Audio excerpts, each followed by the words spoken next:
Hey there, Beltway 95 sports fans. This week's episode, week 4, Ravens gets to watch a football team in this post-game recap of Beltway 95 sports.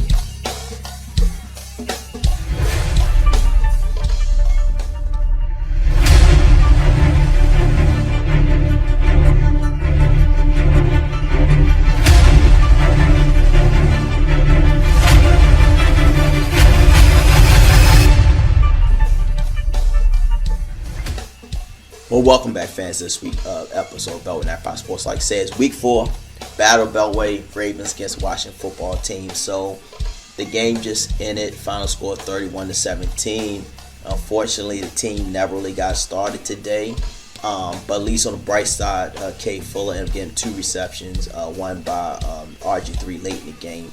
And Haskins, he wasn't too bad today. He got 314 yards, 2 touchdowns. One was a rushing, one was passing. So Gibson actually got a touchdown today as well. So you saw some bright spots in the game for Haskins, especially when that late interception that Fuller got from RG3. RG3 ended up getting in a game run. There was about 4 minutes left in the game. That ended Lamar's day. Typically what the Ravens only do if they have a huge lead. So once they got the ball turnover, the interception, Haskins, they pretty much marched down to the field to the 1-yard line. But you saw how the line held up for Haskins, gave him the time to throw his appropriate throws to get him down to the 1-yard line. Then Haskins ended up carrying in the rest of the way. But you see, if this kid has time enough to throw, his receivers have the time to get wide open and he can make those appropriate throws. So that was only one bright spot that I saw.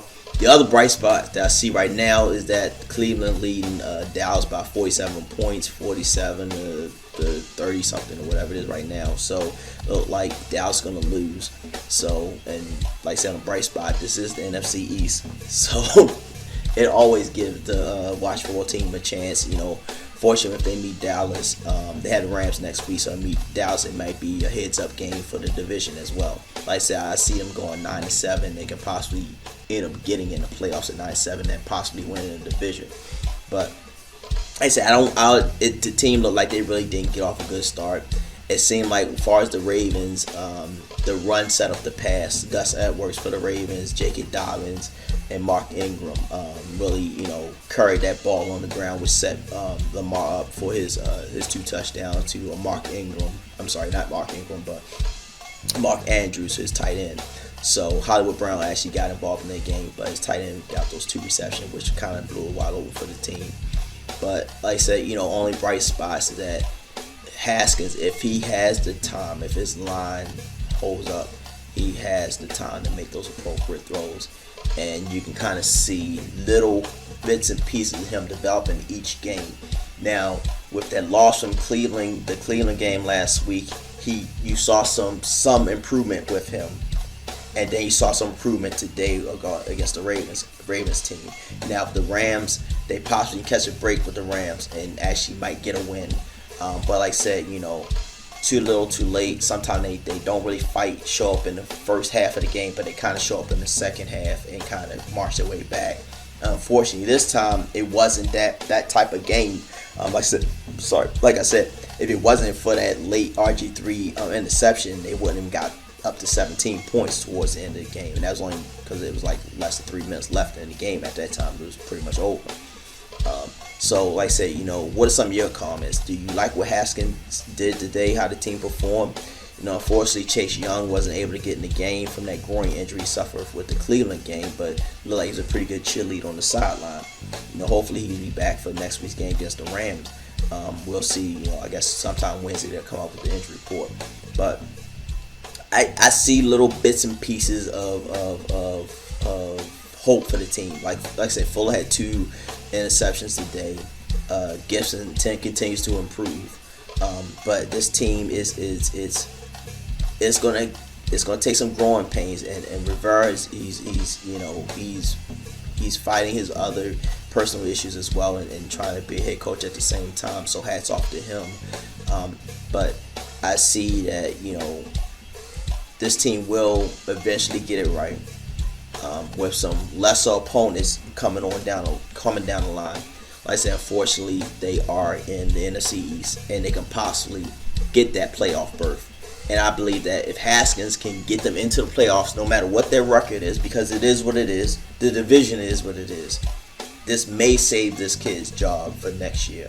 Now, I still say you do draft a quarterback if the Washington football team fails to get the playoffs, even if they make the playoffs and they still get that top 10 or in the top 5, because like I said, you possibly can get in at 7 and 9 and still have a top 5 draft pick next year, the way some things may pan out. But even if they're in the top 10 next year, can they move up maybe a couple spots to get a top level quarterback, which will probably be in that draft for next year, and draft somebody? Or they can go in free agency and get somebody. I don't believe Alex Smith is the answer.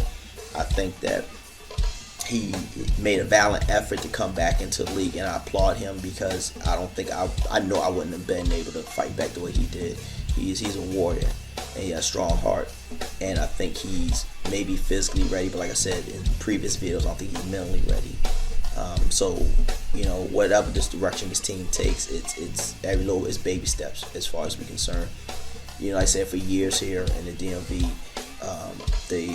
the Washington team has been underachievers, and especially with all the media scrutiny they had in this season. Then with COVID going on, they have taken their battles and they fought on.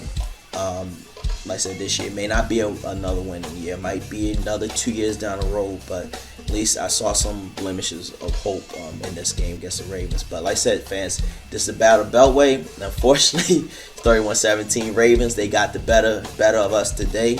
So you look at the lifetime games against the Battle of Beltway. So it's a total of 7. So now the Ravens lead 3-4. So what are your comments? Please share. Please hit the subscribe button. Like I said, I want you guys to be safe. Wear your mask.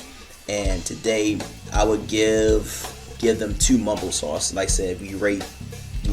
We start something new here. We rate the teams as far as if it's the Ravens, it's going to be, instead of crab cake, it's going to be the Old Bay seasoning and versus the mumble sauce. So the Washington team put up a fairly decent fight again, I assume. So that'll be 2 mumble sauces. The Ravens end up winning, so they'll get 3.5 Old Bay sauce. So you guys be safe out there. I appreciate your time. Thank you on this week's episode of Beltway Sports.